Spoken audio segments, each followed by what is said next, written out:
This episode of Capes and Lunatics is brought to you by Tweaked Audio. Get awesome headphones, go to tweakedaudio.com and use the coupon code Southgate to get 30% off, free shipping, and a lifetime warranty. Or you can get there through the link on our website, southgatemediagroup.com. Recording has started. Hello and welcome once again to Superconnectivity. I'm your host, Charlie La Professore. And with me, as always, is the bashful blue-eyed bomber of the Burger Pit. Hey, it's Phil, Philmy, and Perich. Hey, Philip. Glad you're here once again to Superconnectivity, where tonight we are discussing the good, the bad, and the ugly of Disney Plus. Yay! Yay! Very special guest star. Disney Plus is a guest star. Yeah, well, they got the Muppet movie. They have the original Muppet movie. That is a big selling point because the Muppets had been acting like, original Muppet movie? I don't even remember that. But it's there. It's a real thing. It's active. It's alive. So that's a good. That is a net plus for Disney Plus. However, there are a lot of things missing from it. And speaking of Muppets, this is one of these things that really frosts my knockers. I'm going to be honest with you, Philip. My knockers are fully frosted. They have the new CGI Muppet Babies, but not the original Muppet Babies. Did Disney have the rights to that at any point, or is that somebody else? Marvel, that was a Marvel production. Oh, okay. So there's literally no reason they should not have all the rights to the original Muppet Babies. But they didn't sell that off at some point or anything? Like Stan wasn't selling that off in the 90s? No, I mean, Marvel developed it. Yeah, okay. Yeah, but even if they did, then it would have just gone back to Lucas, or not Lucas, Henson, yeah. Yeah. That was a Marvel Henson co-production. Okay. So, yeah, there's no reason for Disney not to have it and not to be putting it on the service. And so that is one of these. Now, there's the Dream On question, which is like, they used a lot of, like, whenever Gonzo would imagine things, they'd always do all these old B-movie clips that maybe they can't get the rights to those. But I don't think that's the case. I think all of those were public domain at the time. So, I don't think that it's just all of the clips that they use. I think that they actually just want to sort of push this new Muppet Babies down our throats, and it's like, well, it is like a Disney Channel, a Disney Junior Channel original too. Yeah, yeah. But the fact of the matter is that it's no original Muppet Babies, okay? And it's and I think they even did things to Nanny where she's like, now it's like hot Aunt May Nanny, and it's like, really? She definitely has like a younger sounding voice. Again, you don't see the face, but again, it's a very much younger sounding voice. Yeah. Yeah. Well, it's not Barbara Billingsley anymore. Yeah. No. I think to me that's not. But so fair enough on that. But still, it just seems like it doesn't feel like the Muppet Babies. It doesn't feel like the Muppet Babies should feel. Yeah. And that they aren't putting the old Muppet Babies on. This makes me feel like they're trying to push something down your throat, sort of like ESPN Plus. Which I have been getting into so many fights with these jock bros on the internets about the fact that, Disney says, you get the bundle and you save 25%. It's like, it's not a savings if you don't actually want what they're bundling it with. Yeah. Well, I already paid for it. Yeah, but you know what? They're not, you're not getting anything because the discount is specifically for Hulu. And they spell out, if you already have Hulu, they don't even imagine that you already have ESPN Plus. They're not even guessing that. If you have ESPN Plus, nobody has ESPN Plus. Because Disney bought a white elephant called ESPN that they're desperately trying to figure out what they can do, and it's because people don't watch sports as much anymore. Yeah. That's just the painful truth. People like their homoeroticism to be in spandex now. Hey, I'm the first to say I love the homoeroticism of superheroes. Not a fan of the homoeroticism of sports. It's all homoeroticism. There's no argument there. But it's, what is the context of the homoerotic? I just find a lot of sports boring anymore. It's like football. It's like you're running the same 5 plays. Baseball is so slow. Exactly. And, at least hockey moves fast. I mean, I'm sitting there watching hockey, but at least it moves fast. Yeah. Basketball's doing okay. Yeah. And like I said, I enjoy hockey. Soccer is still a worldwide thing for now. I don't think the ESPN thing is for us. It's for, like regular man on the street, maybe a big sports fan. It's like, well, hey, you can get Disney, Hulu, and ESPN for, this price, But it is literally them just pushing ESPN Plus onto you. Well, yeah. It's not like I said, no one is sitting there with ESPN Plus. Like I said, they're not even pretending that you're an ESPN Plus member, and you're getting Hulu and Disney Plus. Well, maybe that's just the thing. They're like, we're not making any money off this, so let's just add it to the bundle. Maybe pretend it's extra, special content. So I guess theoretically, at any point now, I can turn on my ESPN Plus. It's like, but why would I? Yeah. It's like literally, why would I? I mean, and I can appreciate the idea of sports. I always say go Lions, go Tigers. I mean, for big sports fans, I guess it's it's just like Disney Plus. It's like, well, hey, you can watch it anywhere. Hey, you're at a family function, you can watch ESPN on your phone, or you can watch the big game on your phone. Well, and that's the other thing is, do they even have the big games on it? Because really, aren't the Super Bowl and the World Series and all that stuff still on broadcast? I think so. Yeah, so it's like, what is the big game? It's like, and it's like, I think mostly it's just sports commentary. It's sports nerdery. Yeah. Mostly. I don't think it's a lot of sports. I think it's a lot of sports nerdery. Well, which is great if you're a sports nerd. And Mosman's are definitely an MMA nerd. I think it'd be, and he does get it, because he did come and say, well, actually, no, it does work for me. And I'm like, yeah, I get that. But, don't act like it's this great deal for everybody, because it's not. It's actually literally a penny more if I do this bundle. Well, you know who ESPN's for? It's for the guys who are in 20 fantasy football leagues and. Well, yeah, exactly. It's for sports nerds, and that's fine. It's fine if you're a sports nerd, but just don't try to force me to be a sports nerd. I've got my nerdery just fine. If I wanted to be a sports nerd, I would be one. Yeah. If I wanted to play Dungeons and Dragons with football players, I would be happy to. That's what fantasy football is. It's just, except instead of rolling dice, you actually have a real world game that then you factor into your point spreadsheet to figure out whether or not your party has defeated the dragon or something. I'm not sure. But I don't know. The thing that got me was, remember the first day ESPN got into my head. Disney Plus, I guess people were having trouble logging on. At first I was like, oh, cool, there's so many people getting Disney Plus. But then I was like, wait a minute. Why is Disney, the company probably has more money than anyone in this world, why is their platform crashing? Shouldn't you have the best thing money can buy that can handle any kind of traffic? Well, first off, one of the reasons it was crashing, this was actually something pointed out, was that Disney made a deal with Verizon to give every Verizon customer free access to Disney Plus. Oh, yeah. So suddenly there was, immediately 1 million more people who didn't actually have to buy a subscription suddenly had subscriptions. Oh, yeah. And so everyone went on at once, and you put 1 million people anywhere, it's going to crash. More, yeah.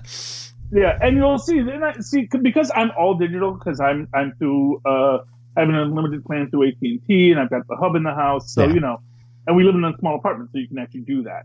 But even when I'm watching TV, I'll know, a lot of people are trying to watch this right now. Because you just see it slow down. Like, some channels will work just fine, but if you go to a channel that everyone's trying to watch right then, it's going to be a little harder. So, yeah, that's the thing. It is what it is. Yeah, I waited till Thursday to get Disney Plus, and I haven't had any problems. Oh, no. I mean, it was really just the first day. Yeah. I've not had a problem since I got it. I mean, you get some lag, but like I said, I get a lag on everything. So, yeah. So it's interesting. And like I said, there are. What it is there are holes in the canon if you look for it. So, for example, one of my favorite things is the Kurt Russell Super Kids series, where he was a college student who was kind of like he was kind of a schlubby, kind of very similar to your Chris Pratt kind of character, college student, but he went to like a super science college, and so he kept on having wacky things happen to him. So like I think the first one is the computer that wore tennis shoes, where he basically has his brain fused with a computer and suddenly has, he can like memorize everything and he becomes the super intelligent guy. Basically the forerunner to Korvac, But if you wonder where they got the idea of Korvac, that was from the computer that wore tennis shoes. And I'm just so mad that they already blew Kurt Russell they blew Kurt Russell as Ego, and they can't even bring in his son to be Korvac. Because that is your computer who wore tennis shoes right there. No, they're dropping him in the Marvel universe. Yeah, I know. But no. But what I'm saying, you could have had Kurt Russell's son be Korvac. Oh yeah. Because then he's literally the computer. Although actually Korvac doesn't have legs, so maybe not. Okay, moving right along. Yeah. So that, and to me, that's a big gap. Now, what you do have is you have the black hole, which that is something that Disney needs to. That is a universe that Disney needs to expand. Black Hole came out about the same time as Star Trek: The Motion Picture. Okay. And it was really Disney's attempt to have their own space opera. They wrote, and it's really a beautiful film. It has like sort of a Galactic Federation kind of concept. There's an evil scientist, and it's all very self-contained, so there's not a lot to go from that, but it also builds this really fascinating world that I'd love to see other things happen in, I'd love to see what that future world is doing. It has, what's his name? Oh man, I've got his name now. But do you think they're coming out with new stuff like Mandalorian, the Marvel stuff's coming? Do you think maybe they're waiting to see what gets streamed the most? Maybe they'll do a Black Hole remake if they're like, hey, look, the first week 2 million people watch Black Hole. Maybe we should do a remake of this. Yeah, I would love that. It's a little. Basically, it's a little sad because it's something that Disney had. But now that they have Star Wars, they really don't need it. Mm-hmm. But if they really wanted to do a Star Trek competition series, that was where they should go with the Black there you Hole. Because because it is, again, like I said, it's a space federation. Although now they also have the Orville. So again, they don't necessarily need it. It's like they bought everything, all the niches that Black Hole would have served, they kind of already owned the original properties. So that disappoints me a little bit, but we'll let it go. But I definitely recommend everybody go watch The Black Hole. It's a long film, but it's actually not even that long, but it's really, if you like that kind of, I think it's actually based on The Tempest. I think that's its inspiration. Mm-hmm. Similar to the way that, Forbidden Planet is sort of based on The Tempest. Not strongly, but it's if you like Forbidden Planet and you wanted to know what would Forbidden Planet be if it was like much more like if Forbidden Planet was Oscar bait, it would be Black Hole. So I really like this film. I hope I'm doing it justice, and it is available on Disney Plus. So that alone is a reason to want to watch that. See, I didn't even know that was on. Not that I know about Black Hole, but I didn't know that was on there because, one, the good part is there's so much stuff on there. Yeah, I didn't know that was on there. But two, you said you have issues with their whole platform, the way the platform's set up, right? Yeah. So first off, there's no what was I just watching. So if you stop, for example, I was watching Bedknobs and Broomstick, which Tristan wound up loving by the end of it because they fight Nazis. He's like, whoa, this is about Nazis? And they're going to fight the Nazis? Okay. Lead with that. Although they actually do lead with that. I realized when I was watching it, it's like, oh wow, the entire plot is told in a manuscript in their opening credits sequence, where you basically see the entire plot of the movie as an illuminated 5th century manuscript. But yeah, it's really cool. But every time I went back to catch the next part of it, because I'd watch a bit and then I'd stop, and I'd watch a bit and I'd stop.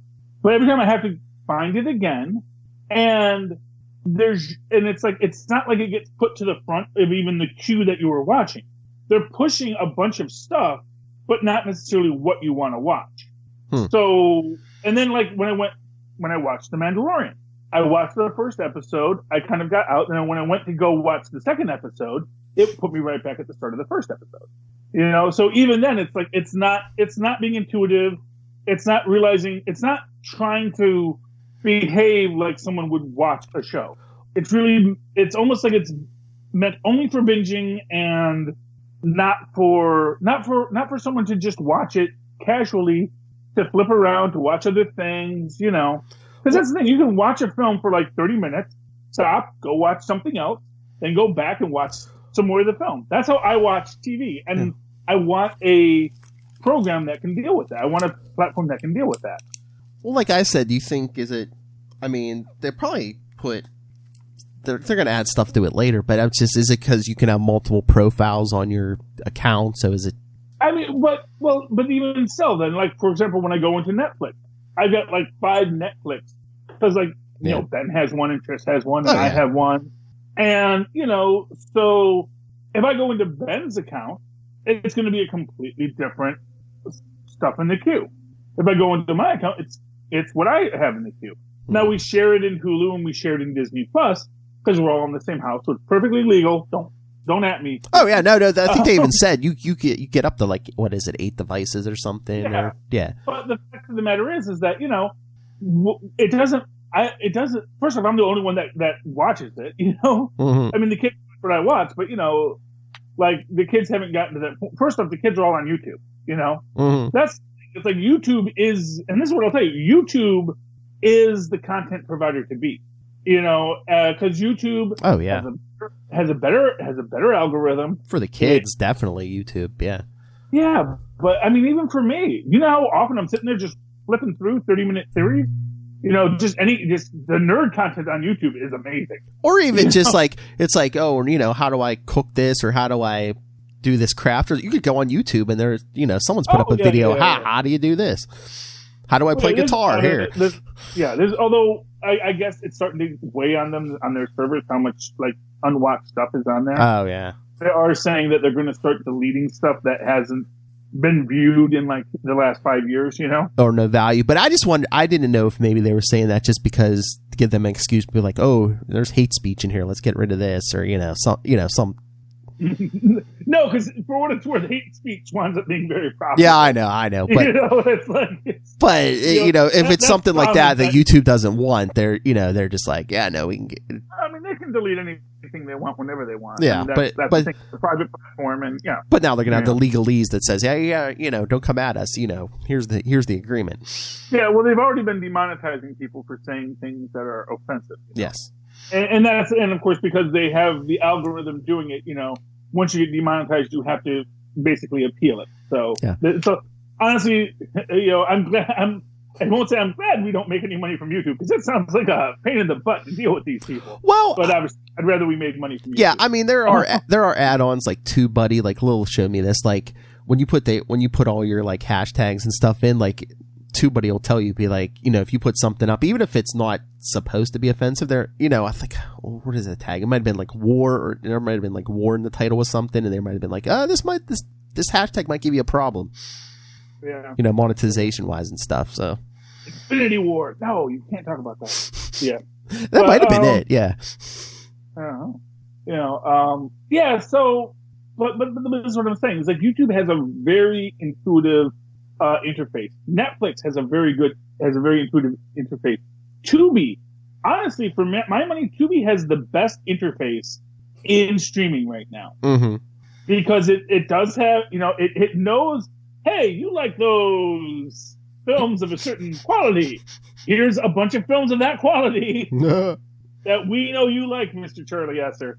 And then it has, this is what you were last watching, if you want to jump back into any of these, and it has its deep dives. And that's actually what I want to say. The reason why Disney has a problem in not having a complete deep dive availability is because they promised a deep dive availability. Yes. It's like DCU, when they say, oh, we're going to have all of DC Comics on there. I go, great. I can't wait to read some Ambush Bug. Nope, not there, And it's like, okay, well, let's read Superman #1. Nope, not here. It's like all these things that you think should have been obvious when you make that pitch. Mm-hmm. When you make the pitch, we're going to have everything on here. That just makes you look for something, and when you don't find it, you get mad. So I think Disney should have managed expectations better, saying we're going to have a lot of stuff right when we start, but we are going to get to our entire back catalog eventually. So if there's something you're missing, what they should have done is said, here's everything that's not going to be on Disney Plus, and then you'll say, oh, they're not going to have this, Kurt Russell film, but they're going to have that Kurt Russell film. I love Kurt Russell. What can I say? Do you think maybe they put up everything they thought everyone would want day one, but once they see what's in demand, they're like, okay, well, we can add original Muppet Babies or the computer or tennis shoes. They can. I think that it was something along those lines. They do have all of the they do have a lot of the Disney Vault. No Song of the South yet. Though Song of the South is coming, and I had a whole conversation with that. Essentially what they're going to do is they're going to do a documentary. Mark my word. They're going to do a documentary on Song of the South for releasing. Because they're going to explain, okay, this is what Song of the South was. This is why it's controversial. This is the history of the Uncle Remus tale. So they're going to put it all in context. Then they're going to put it on Disney Plus with a little disclaimer like they're putting in front of Dumbo now. I was going to say, didn't I see an article somewhere? They're putting some kind of disclaimer on the front of some of the older stuff, like disclaimer thing, which is the same thing Warner Brothers did. Same thing Sesame Street did. They said, look, it was part of culture at the time. There's a lot of stuff that we thought was funny in the 70s. Maybe it's a little shocking or worrisome to kids. Because Oscar used to be a lot grouchier and was a homeless dude. He was a much more surly homeless dude back in the day. Yeah. And, wasn't just a guy just living his best grouch life. He was kind of, living in a trash can and being kind of belligerent to people.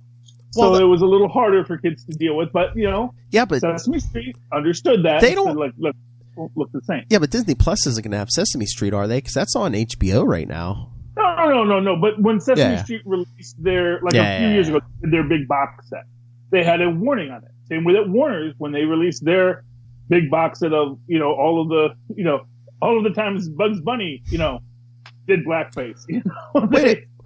They said, look, in the cultural times, and also for what it's worth, when Bugs Bunny does blackface, usually it's a reference to Al Jolson, which was a big pop cultural icon at the time. Yeah. So So how does that work? So, I mean, Disney has the Muppet Babies now, like the newer stuff. Mm-hmm. HBO has Sesame Street, so I'm assuming that might be on HBO Max. So could that be the problem with the original Muppet Babies? Could HBO own that somehow?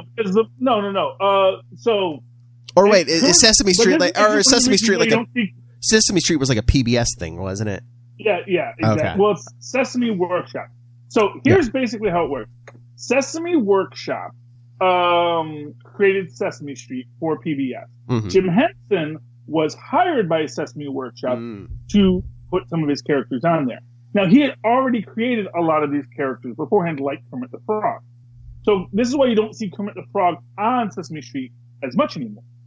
Because he's actually a wholly owned character by Jim Henson.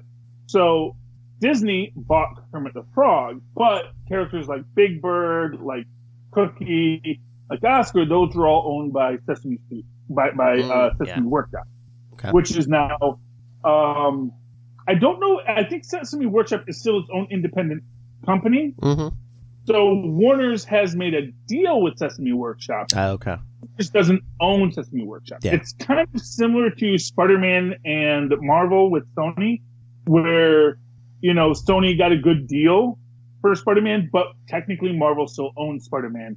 It's just who has the rights to show it and use it. So right now, Sesame Workshop is giving HBO and Warner's the rights to Sesame Street, but Sesame Workshop still owns it. So let's say 10 years down the line, whenever the contract is up, Sesame Workshop can then go to Disney and say, hey, here's what Warner's is paying us.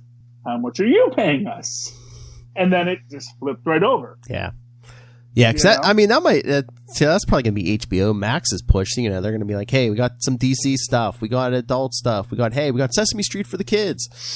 Yeah, and I think actually the adult stuff is where Disney really is falling flat. Well, I mean, they're going PG-13, and again, and they got Hulu. Especially if you get the package deal, they can put mature stuff over there. But Hulu, at first, Hulu doesn't, and that's actually the interest. See, it's the Blockbuster video conundrum. So, for those of you who don't remember, Blockbuster was a video store back in the 90s and the 80s that had videos. One of the most interesting things about Blockbuster is they were, like Disney, not putting dirty stuff on the TV. Oh. So if you went to Blockbuster, they had their hot section, but they did not have a porn section.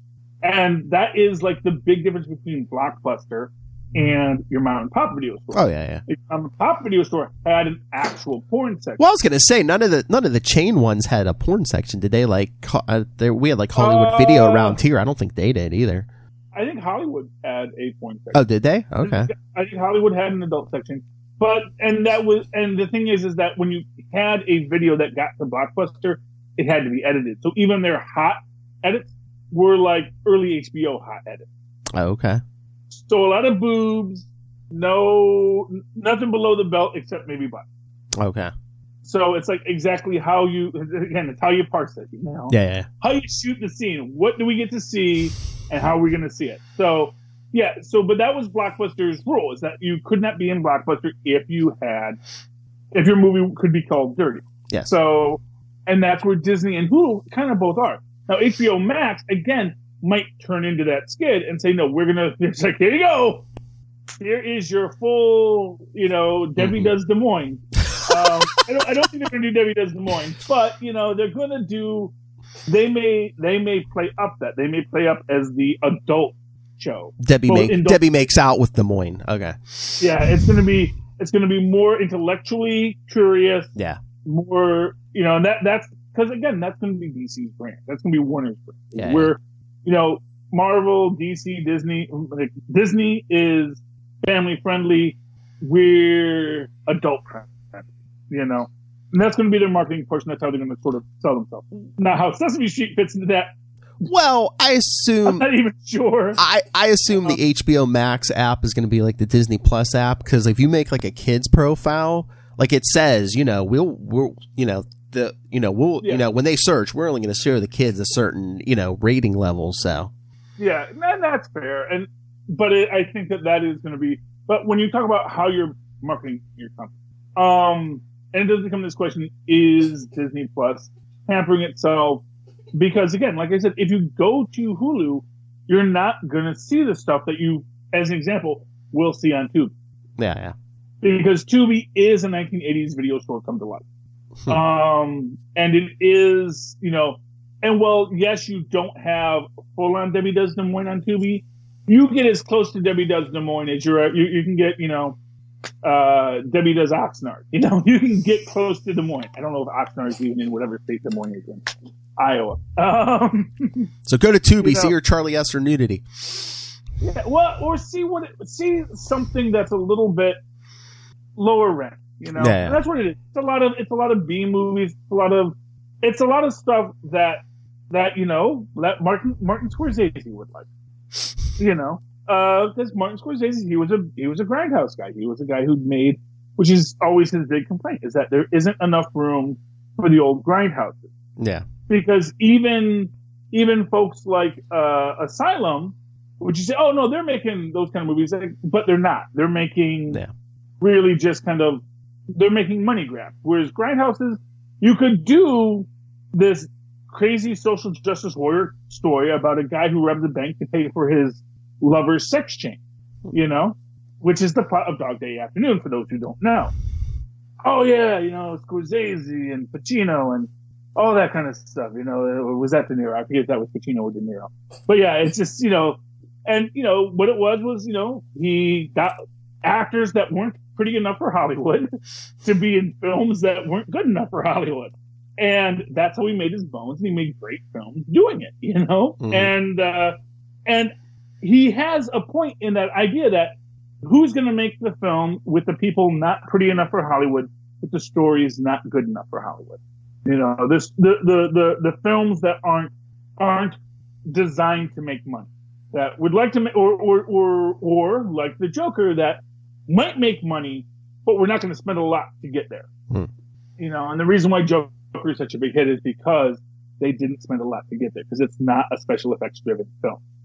It is cinema, as Scorsese would say, because you can draw James Dean into your film. That doesn't mean James Dean is in your film. You know, that's the thing. That film is not starring James Dean. It has a drawing of James Dean in the film. You know, for those of you who don't know about the whole James Dean controversy. I don't even know if there's a human behind it. I think they actually just literally put a cartoon of James Dean in this movie and he's going to walk around and talk it. Oh, yeah, probably.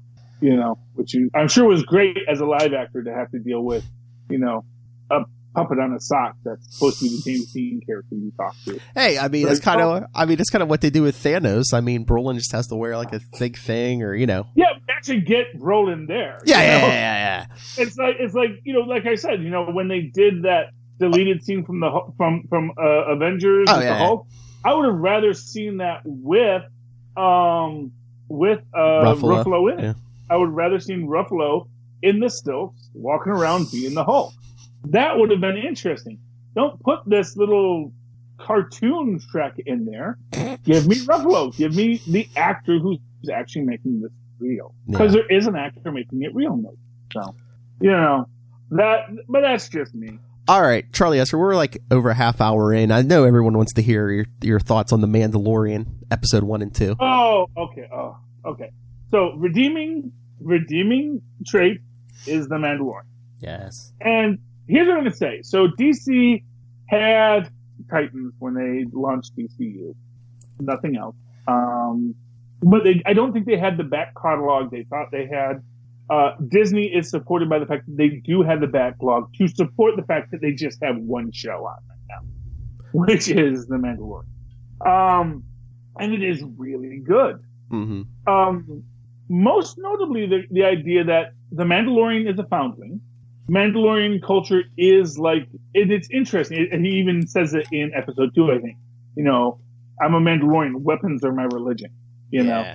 Meaning that he can't just he can't put his weapons to the side because, you know, it's like asking someone to take off their head cover. It's like, no. In fact, someone even says, you know, you're going to take off the helmet? It's like, you know, no, the helmet is a religious thing for us. Mm-hmm. You know, although, which is weird because we actually saw Jango Fett with his helmet off all the time. So, well, I guess he was a non-practicing Mandalorian. Well, again, I mean, we were talking about, you know, that it's takeoff on westerns and stuff, but it's like, is it almost like the Lone Ranger? Who was that masked man? Yeah, well, I mean, it is really cool. It's really well done. We can all agree to that. One thing I will say about The Mandalorian is we get a reveal. So spoilers.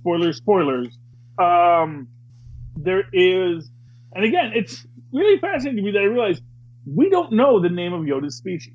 Yeah, that's what I was thinking about. I was like, did they ever mention that? I'm like, I can't remember if they did. But yeah. I've always assumed they were native to Dagobah because that's where he lives. Yeah, and he might be a swamp creature.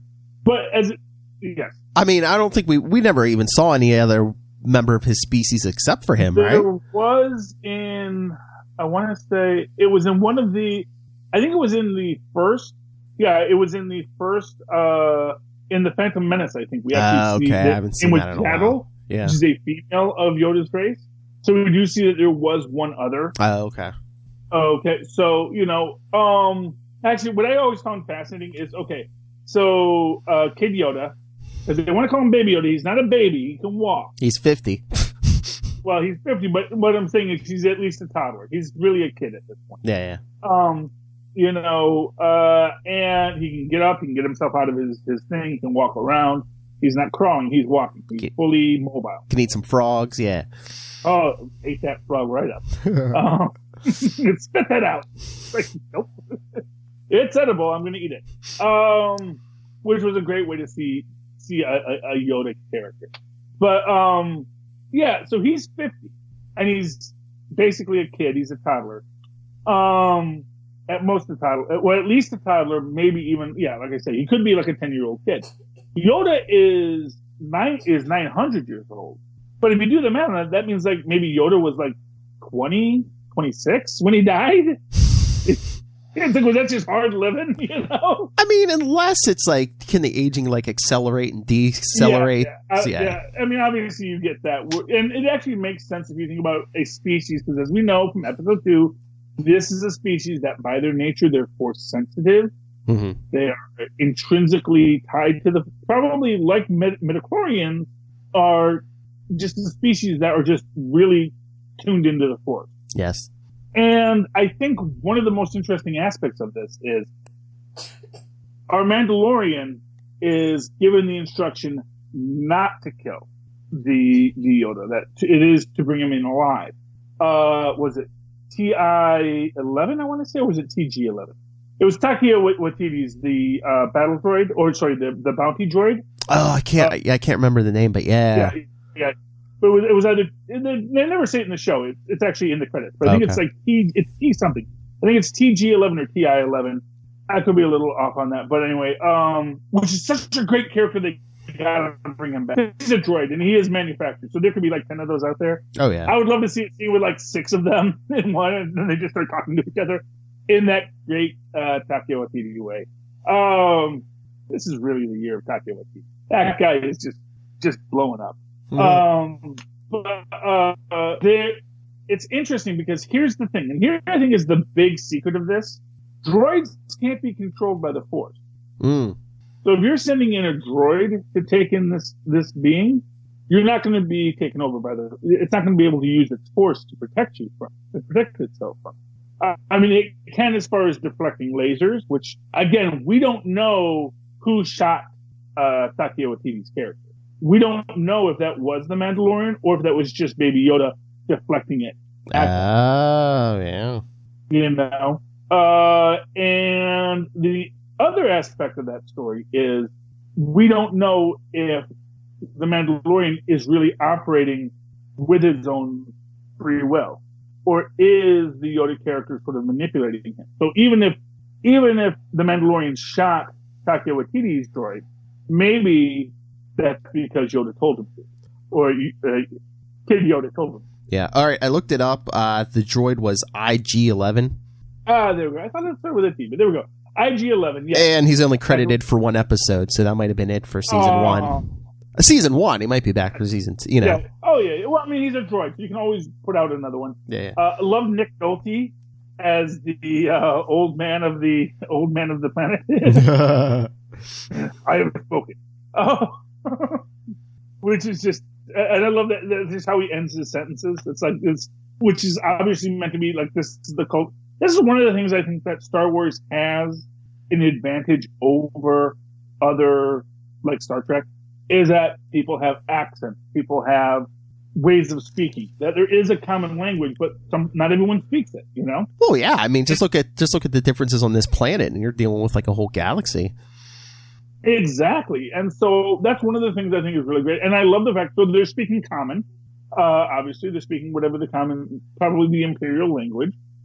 But of course, obviously, some people's cadences are going to be different because, it's not the language they grew up on. And, if in your culture you say, I have spoken at the end of your sentence when you're done, then that's how you speak. And, by the way, one of my favorite things of this is when the guy's trying to pay him with Imperial credits. And he's like, come on, man. It's like paying you with Confederate money. I was going to say Confederate money. It's like, come on, man. But he said, people are still accepting it. This is still valid currency. The Empire still exists in some form or another at the end of this. Mm-hmm. So because we know that this is post Return of the Jedi. Yes. So this is like, I think this is supposed to be like post Return of the Jedi, but pre First Order. Yeah. I think this is. I thought I heard someone say this might be like 5 years after Return of the Jedi or something. Yeah, it's something along those lines, and which makes perfect sense when you think about it. Mm-hmm. And I love, we see the stormtroopers there, and their helmets are all yellow, and they're clearly like they're stormtroopers, but they have been through a lot, Mm-hmm. And not other than like when you see an Old West show and you see the guy who's still got his Confederate uniform on, but it's all tattered, and, beat up because you lost the war, man. So yeah, I mean, there's a lot of little things in this that really, really bring the show home. And I like how he's like a Mandalorian, but he's like kind of like building his armor as he goes along. And it's clear that that's the tradition. Yeah. Like, you so much about Mandalorians in this. And I wonder how that jives with the Mandalorian stuff we've seen in Rebels. Mm-hmm. Because I know that one of the characters in Rebels is a Mandalorian, and her thing is she like builds arm, and again, like an armor smith, like this one, we see the armor smith. Although again, she takes off her helmet all the time. Mm. So this whole Mandalorians don't take off their helmets, that might be a new thing. Or maybe it's like there are Orthodox Mandalorians and then there's Reformed Mandalorians, you know. It's like, you know, maybe every Mandalorian isn't the, you know, it might be, we have a universal culture, but not all of us are, you know, some of us are real fundamentalist Mandalorians. Yeah. And some of us are like, you know, I go, you know, Life Day, I go to the blacksmith on Life Day and on all the big holidays, but on Life Day and Death Day. I celebrate, you know, I celebrate all 8 days of Life Day. Yes. Yeah, exactly. You know, it's, you know, everybody has a different, which would be brilliant. I mean, that right there is enough to really make you go, oh, that's a brilliant idea. Just the idea that there are different sects within Mandalorian. All right, you know, that not every Mandalorian is going to be, you know, an Orthodox Mandalorian. Well, I just didn't know if, like, there's something under that helmet, like, you know, they'll reveal at the end of season 1 or something. You know, is he scarred? Is it something recognizable? You know, is something going on with that face? Is that why he's not taking off that helmet? No, but we see that when he goes into the back, which again for him clearly is like going to temple. Yeah. Because we see the blacksmith doesn't take off her helmet either. Yes. So clearly, the helmets are important to the Mandalorians. It means something in their culture. Exactly what we don't necessarily know yet, but it obviously has religious significance. There's obviously an entire, again, like I say, there's clearly a religious significance to a lot of Mandalorian culture. Yeah. And again, that could be like the Klingons, you know. Worf is so much more orthodox of a Klingon than any other Klingon you're ever going to meet. Which I think is kind of the point. It's like Worf takes all this Klingon ritual seriously. Well, yeah. But a lot of guys are just like, yeah, you know, Kalis' birthday, I take off, and, you know. Yeah, but I think Worf was trying to prove more than any other Klingon that he was Klingon, since, you know, he was raised by humans. He's like, oh no, I'm Klingon. Look, I observe all the old ancient traditions, and yeah. And likewise, the Mandalorian is a foundling. Mm. And they make a point about he is a foundling. Now, does that mean he was a foundling of Mandalorian descent, or that Mandalorians just adopt people on a regular basis? As Mandalorians, every time we see them, seem to be bounty hunters and travelers. Mm-hmm. They could be a traveling people. And traveling people tend to pick up people along the way because they travel. Oh, yeah. And they have culture that says we move about and we welcome the stranger because they're, you know, if you need our help, we're there for you, you know, but if you cross us, we're going to kill you, kind of thing, you know? Oh, yeah, the first episode, he had all his bounties in carbonite. Mm-hmm. Which is one of those things that kind of like bugs me a little bit. Again, inconsistencies. Like when they froze Han, there's like a whole place in Cloud City. Oh yeah. To freeze things in carbonite. And then it's like, no, I got like a little home hibachi carbonite freezer and shit. I mean, unless they perfected the process, or maybe Boba, you know, we see, you know, them building armors and stuff. Maybe Boba Fett didn't have the machine to, you know, freeze them in carbonite. Yeah. I don't know. Yeah. Yeah, well, it was kind of like the ship the Mandalorian is driving is like meant to be like a cherry, meant to be like a cherry 68 vet. Yeah. You know, it's like, oh yeah, it's a pre-imperial job, you know. And and I love the fact that you know that this isn't a Warner Brothers property because there's a toilet. Ah! Yeah, I need the vacuum. It's like, have you ever seen gotta empty out my throat? It just I love all those. Oh, I'm molting. Oh, that feels so good. Yeah. Yeah, and it is just really that's Jon Favreau for you. I mean, the guy. Yeah. You know, the guy started the Marvel. Here's what I'm gonna say. You know, Jon Favreau is the father of the MCU. Yes. And they're letting him come in here and say, okay, now you're gonna tell us what to do with Star Wars. Mm-hmm. We're gonna have a lot of other people come into it, but you know, he set the tone with Iron Man. He's setting the tone with the Mandalorian. Because I have to say, I really enjoyed the Mandalorian. I think I enjoyed this better than, like, you know, these last couple Star Wars movies even. Yeah, well, you know, I mean, not for nothing, the Star Wars movies are trying to deal with Lucas's legacy. you know? And Lucas's legacy was never that good. Yeah. I'll say it. You know, it was never that good. And again, you're trying to bring in like a whole new cast and stuff. I mean, I like The Mandalorian. Again, like I was saying before, I like they keep it to a tight 30-some minutes. You're only focusing on like one or two people. You're focusing on The Mandalorian and, well, now the baby, which I see we're getting more characters, but they're keeping it small. And I actually forgot how it ends. Does Nick Nolte go with the Mandalorian at the end, or does he stay on his planet? No, I think the Mandalorian offers to take him. He's like, no, you know, this is. Yeah. I know he offered. I just couldn't remember if he accepted. Yeah, no. Good. Well, you know, I mean, I liked the character. I have spoken, but you know, it's best that he be stoic by himself. And like he says, I have spent my entire life not being owned to get to this place where I'm not owned. Yeah. Which is, you know, honestly such a beautiful Western idea. Oh yeah, I definitely caught the Western vibe when he's like, "Oh yeah, you made my planet a lot better, you know, better and stuff." Yeah, well, exactly. It's like you're taking that little Yoda away from me because that Yoda is causing problems. Because everybody either wants to kill it or take it or use it. Get it out of here. And you got the egg for those Jawas. Yeah, which then they just promptly start eating. It that tastes really good if they, you know, they were willing to trade all those parts back for that egg. Yeah, well, I'm guessing it's like, you know, Jawa heroin, you know. Yeah, I just hope that wasn't the last of the hairy rhino egg layer creatures. Oh, I know. Oh, I love that fight. Oh, that was a great fight. And then, of course, Yoda saves the day there. The baby Yoda, yeah, lifts him off the ground with the force. I was so afraid that Yoda died. Oh yeah, I think that was intentional. Yeah, but you have him start moving it, and he wakes up at the end like a little baby Groot. But I think too that was just like, you know, he's still quote unquote like a baby or a toddler, so it's like he can't just like throw the force around like Yoda did. You know, it's going to take a toll on him if he uses it. That's why he's not using it every 2 seconds. Well, to lift the. Oh yeah. Although again, as Yoda says, you know, it's not different there; it's different here. Yes, exactly. But he's a baby. And again, this is why I think they have that very extended toddlerhood, because their brains take a long time to develop. So I think once it speaks, then it starts to age at a normal rate. But it takes all that time to really feel the Force, to become communicative in the Force. Mainline it, yeah. To really be what the Yoda species become. And again, if they live 900 years, they probably only mate like once a century, you know? Yeah. But actually, once every 50 years, probably, you know, or like, you know, it's not an everyday thing for them. Or it may take a long time to gestate, to lay the egg. And probably they do hatch from eggs, you know, like most reptilians, you know. So, like, this could be Yoda's son. It just, you know, Yaddle laid it, left it on the planet, and then the Empire fell. And that was the interesting thing me and Tyler were talking about, because Jedis weren't supposed to like have mates and stuff. So could this? I mean, do you think this is Yoda's kid or not? You know, Philip. I know. Not actually having a spouse. You know? I know. Two people feed into. So, for example, if two Jedi decided, you know what, let's make another Jedi. They could say, certainly.